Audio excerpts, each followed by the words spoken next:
குருவே துணை.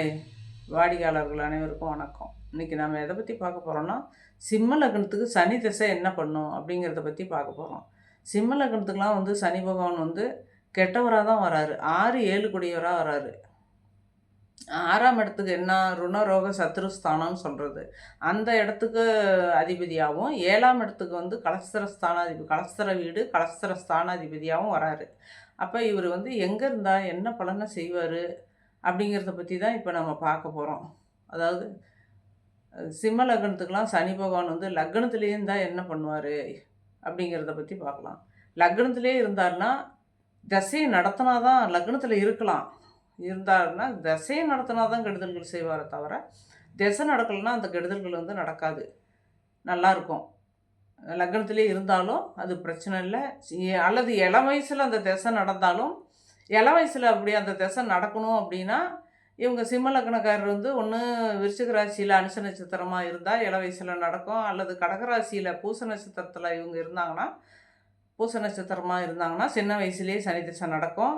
அல்லது மீன ராசியில் உத்திரட்டாதி நட்சத்திரத்தில் இவங்க இருந்தாங்கன்னா இளம் வயசுலேயே அந்த தசை நடக்கும். இளம் வயசுலேயே அந்த தசை அவர் சனி பகவான் எங்கே இருந்தாலும், லக்னத்தில் இருந்தாலும், வேறு இடத்துல எங்கே இருந்தாலும் இளம் வயசுலேயே சனி தசை போயிடுச்சுன்னா அவங்களுக்கு வந்து பிரச்சனைகள் இல்லை.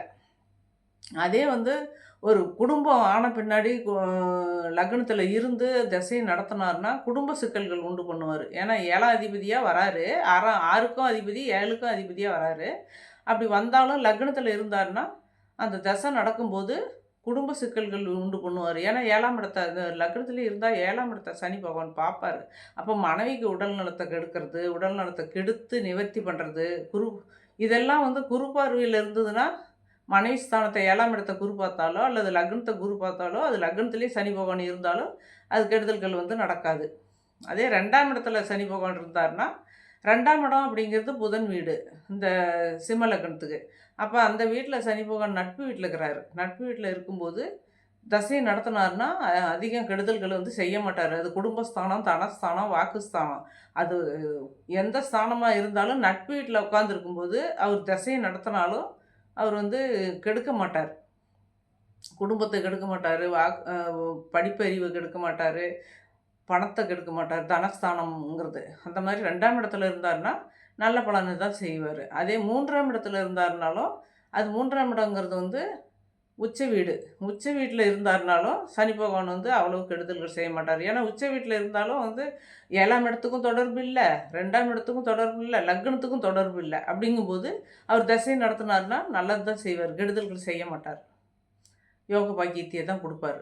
அதே 4ஆம் இடத்துல சனி பகவான் இருந்தார்னா 4ஆம் இடம் அப்படிங்கிறது வந்து விருச்சிக வீடு. அது செவ்வாயோட வீடு, பகை வீடு. பகை வீட்டில் இருந்தார்னா அது அப்போ வந்து தசை நடத்தினார்னா சிக்கல்கள் உண்டு பண்ணுவார், பிரச்சனைகள். ஏன் எதில் சிக்கல்கள்னால் 4ஆம் இடம் தாய் ஸ்தானம். 4ஆம் இடமே தான் நம்மளுக்கு அழியாத சொத்துக்கள் கொடுக்குற இடம், வண்டி வாகனத்தை கொடுக்குற இடம். இந்த இடத்துல போய் சனி பகவான் இருந்தார்னா கொஞ்சம் குறுபார்வை இருந்தால் அந்த கெடுதல்கள்லாம் வராது. அழியாத சொத்துக்களை அழிக்க நேரிடும். அந்த திசை 19 வருஷம் நடக்கும்போது இந்த 4ஆம் இடத்துல செவ்வாய் வீட்டில் சிம்ம லக்னத்துக்கு இருந்தாங்கன்னா இந்த சொத்துக்கள் அழிக்கப்படும். தாய்க்கு ஏதாவது உடல் நலத்தை கெடுத்து ஆபத்தை உண்டு பண்ணுறதுக்கு உண்டான வாய்ப்புகளை கொடுக்கும் அந்த திசை நடக்கும்போது. அது குருபார்வை இருந்தால் இதெல்லாம் நடக்காது, நல்லாயிருக்கும். அது உங்கள் ஜாதகத்தில் வந்து குருபார்வை நீங்கள் எப்படி தெரிஞ்சுக்கலாம் அப்படின்னா, சனி இருக்கிற இடத்துல இருந்து சனி 5ஆம் இடத்துல இருந்தாலும், இந்த குரு 5ஆம் இடத்துல இருந்தாலும், குரு 7ஆம் இடத்துல இருந்தாலும், சனி இருக்கிற இடத்துலேருந்து 9ஆம் இடத்துல இருந்தாலும் அந்த குரு பகவான் வந்து இந்த சனி பகவானை பார்ப்பார். அப்படி பார்த்தீங்கன்னா உங்கள் ஜாதகத்தில் நீங்கள் தெரிஞ்சுக்கலாம். அதே 5ஆம் இடத்துல இருந்தார்னா சனி பகவான் வந்து கெடுதல்கள் தான் செய்வார். ஏன்னா 5ஆம் இடங்கிறது பூர்வ புண்ணியம், புத்திஸ்தானம், புத்திரஸ்தானம், புத்திரர்கள். அந்த தசை நடக்கும்போது தான் இதெல்லாம் பலன். தசை நடக்காமல் இருந்ததுன்னா இளம் வயசில் தசை போயிட்டா பிரச்சனையே இல்லையே. அப்போ வந்து இந்த 5ஆம் இடத்துல சனி பகவான் இருந்தார்னா 5ஆம் இடங்கிறது பூர்வ புண்ணியத்தை கெடுப்பார். பூர்வ புண்ணியத்தை விட்டு வேறு இடத்துக்கு போய் பிழைக்கிற மாதிரி உண்டான வாய்ப்புகளை கொடுப்பாரு. அல்லது வந்து குழந்தைங்க கொடுக்கறதுல தாமதத்தை ஏற்படுத்துவார். ஏன்னா அது குழந்தைங்க ஸ்தானமும் 5ஆம் இடமாக வந்துடுது அங்கே சனி பகவான் இருந்தார்னா. அந்த மாதிரி என்னென்ன 5ஆம் இடத்துக்கு இருக்குதோ அந்த பூர்வ புண்ணியம், புத்திஸ்தானம், புத்திரஸ்தானம் இவங்க எல்லாத்தையும் வந்து கெடுக்கிறதுக்கு உண்டான வாய்ப்புகளை கெடுப்பார் அந்த தசை நடக்கும்போது. இள வயசில் நடந்தால் பிரச்சனை இல்லை. நம்ம வாலிப வயசில் நடக்கும்போது நாம் வந்து ஒரு குடும்பஸ்தனாக ஆகி போயிடுறோம். குடும்பஸ்தனாக ஆகி ஒரு பிஸ்னஸ் பண்ணுற லெவலில் இருப்போம். வேலைக்கு போகிற லெவலில் இருப்போம். அப்போ அந்த டைமில் இந்த மாதிரி சிக்கல்கள்லாம் வரும்போது நம்மளுக்கு எல்லா விஷயத்துலேயும் வந்து குறைபாடாக வர்ற மாதிரி இருக்கும். அப்படி தான் இருக்கும். அதே வந்து 5ஆம் இடம் விட்டு 6ஆம் இடத்துல இருந்தாருன்னா சனி பகவான் நல்லது தான் செய்வார். 6ஆம் இடம் வந்து ஆட்சி வீடு. சிம்ம லக்னத்துக்கலாம். ஆட்சி வீட்ல இருந்தாலும் அது 6ஆம் இடமா போயிருது இல்லையா? சத்ருஸ்தானம். அந்த வீட்ல இருந்தாருன்னா, அந்த சத்துருக்கள அழிப்பாரு. நம்மளுக்கு வந்து எதிரிகள் இருக்க மாட்டாங்க. நோய் நொடிகள் இருக்காது. அந்த மாரி கெடுதல்கள்லாம் 6ஆம் இடம் மறைவுஸ்தானங்கிறது. 3, 6, 8, 12 எல்லாம். அப்ப வந்து அந்த கெடுதல்கள்லாம் நடக்காது. அதே 7ஆம் இடத்துல சனி பகவான் இருந்தாருன்னா, திசை நடத்துனாருன்னா, கண்டிப்பா வந்து இவரு இதுக்கு சிம்ம லக்னத்துக்கு வந்து 7ஆம் இடங்கிறது வந்து கலஸ்திரஸ்தானம். கலஸ்திரஸ்தானத்திலேயே சனி பகவான் இருந்து திசையை நடத்தினாருன்னா, அது குடும்ப சிக்கல்கள் உண்டு பண்ணுவாங்க. ஏன்னா கலஸ்திர ஸ்தானாதிபதி சனி பகவானு. இவர் லக்னாதிபதி வந்து சூரியனு. சூரியனுக்கும் சனிக்கும் பகை கிரகமா வந்துடுறாரு. அப்போ திசை நடத்தாம 7ஆம் இடத்துல இருந்தாருன்னா பிரச்சனைகள் இல்ல. திசை நடத்தினாருன்னா தான் கஷ்ட காலம். குடும்பத்த பிரிவினை உண்டு பண்ணி விடுவாரு. ஒரு இடத்துல கணவன், மனைவி வாழ்க்கை வாழ்றதுக்கு உண்டான வாய்ப்பு குடுக்காது. குழந்தைங்க ஒரு பக்கம் இருக்கிற மாரி சிக்கல்கள் உண்டு பண்ணி விடுவாரு. அந்த வயசுல அந்த திசை நடந்ததுன்னா, 7ஆம் இடத்துல சனி பகவான் இருந்து நடத்துனா, இந்த மாரி கெடுதல்கள்லாம் பண்ணுவாரு. அதே 8ஆம் இடத்துல சனி பகவான் இருந்தாருன்னா, 8ஆம் இடம் வந்து ஆயுள் ஸ்தானம். ஆயுள் ஸ்தானத்துல ஆயுளுக்கு காரகராவும் வருவாரு சனி பகவான். தொழிலுக்கும் காரகரா வராரு. அப்ப அந்த 8ஆம் இடத்துல இருந்தாருன்னா, ஆயுள விருத்தி பண்ணுவார். கெடுதல்கள் அதிகம் பண்ண மாட்டார். 8ஆம் இடத்துல சனி பகவான் இருக்கலாம். அது வந்து பெருத்த அளவுல வந்து அது மறைவு ஸ்தானங்கிறதுனால அதில இருக்கும்போது கெடுதல் பண்ண மாட்டார். அதே 9ஆம் இடத்துல இருந்தாருன்னா, 9ஆம் இடம் அப்படிங்கிறது வந்து இந்த சிம்ம லக்னத்துக்குலாம் வந்து செவ்வாய் வீடா வந்துருது. மேச வீடு. அந்த செவ்வாய் வீட்ல இருந்தாருன்னா, அது பகை வீடாவும் வந்துருது. அப்படி பகை வீடா வரும்போது, இவர் சிம்ம லக்னத்துக்கு இந்த 11ஆம் இடத்த பார்ப்பார். லாபஸ்தானத்த பார்ப்பார். அந்த 9ஆம் இடத்துல சனி பகவான் இருந்தா. அப்ப அந்த லாபம் வர்றத கெடுப்பார். நம்ம ஒரு பிசினஸ் பண்றோம். ஒரு வேலைக்கு போனோம். அங்க ஒரு பெருத்த அளவுல நம்ம ஒரு அ பதவி உயர்வு கிடைக்கணும். இந்த மாரி எல்லாம் வரணும் அப்படின்னா, இந்த சனி தசை வராம இருக்கணும். சனி தசை வந்து அந்த 11ஆம் இடத்த சனி பகவான் பார்த்தாருன்னா, இந்த 9ஆம் இடத்துல இருக்கிற சனி பகவான் பார்த்தாருன்னா, அந்த நேரத்தில அந்த இதெல்லாம் குடுக்க மாட்டாரு. பதவி உயர்வு குடுக்க மாட்டாரு. தொழில்ல மேன்மைக்கு வர்றதுக்கு விட மாட்டாரு. அந்த 11ஆம் இடத்துல எங்கேருந்து சனி பகவான் பார்த்தாலும், அது திசைய நடத்தாம இருந்தா பிரச்சனைகள் இல்ல. அது நல்லாயிருக்கும். அதேமாரி 10ஆம் இடத்துல சனி பகவான் இருந்தாருன்னா, அது தொழில் ஸ்தானம் 10ஆம் இடம். தொழில் காரகர் 10ஆம் இடத்துல இருக்கலாம்.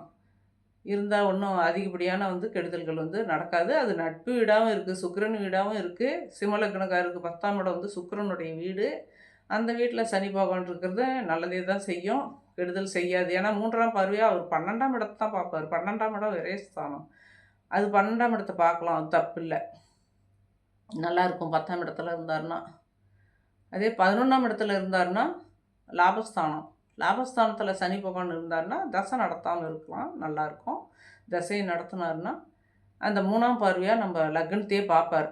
அப்ப நம்மளுடைய செயல்கள வந்து நம்மளால செயல்பாடு வந்து செய்யணும் இல்லையா? முன்னேறத்துக்கு உண்டான வழிவகைகள நம்ம செய்வோம். அத செய்யறதுக்கு கூடாத தாமதப்படுத்துவார். 11ஆம் இடத்துல இருக்கிற சனி பகவான் வந்து 3ஆம் பார்வையா நம்ம லக்னத்த பார்ப்பார். பார்க்கும்போது நம்ம லக்னம் தான் நம்ம. நம்மள வந்து எந்த ஒரு செயல்லயும் இறங்கி ஒரு சுறுசுறுப்பா, வேகமா செய்யறதுக்கு விடமாட்டாரு. செய்யறதுக்கு விடாம தடுக்க செய்வாரு. அந்த திசை வந்து அந்த வாலிப வயசுல நம்ம ஒரு பிஸ்னஸோ, தொழிலோ பண்ணும்போது, இந்த 11ஆம் இடத்துல இருக்கிற சனி பகவான் திசைய நடத்துனாருன்னா பண்ண விட மாட்டாரு.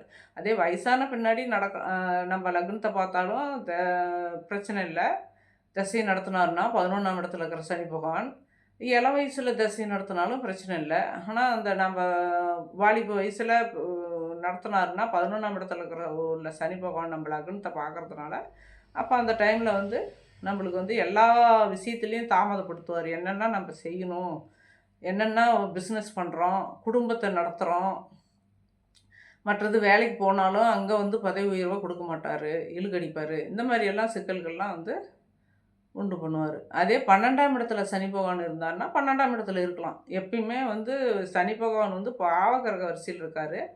அவர் 12ஆம் இடத்துல 6, 8, 12ல இருக்கலாம். எந்த கெடுதல்களும் வராது. நல்லாயிருக்கும். சிம்ம லக்னக்காரருக்கெல்லாம் சனி திசை நடந்தாலும் நல்லா இருப்பீங்க. நல்லா இருக்கணும். உங்களுடைய சனியை குரு பார்வையில் இருப்பார் சனி பகவான், அல்லது உங்களுடைய லக்னம் குரு பார்வையில் இருக்கும். நல்லா இருப்பீங்க. வாழ்த்துக்கள்.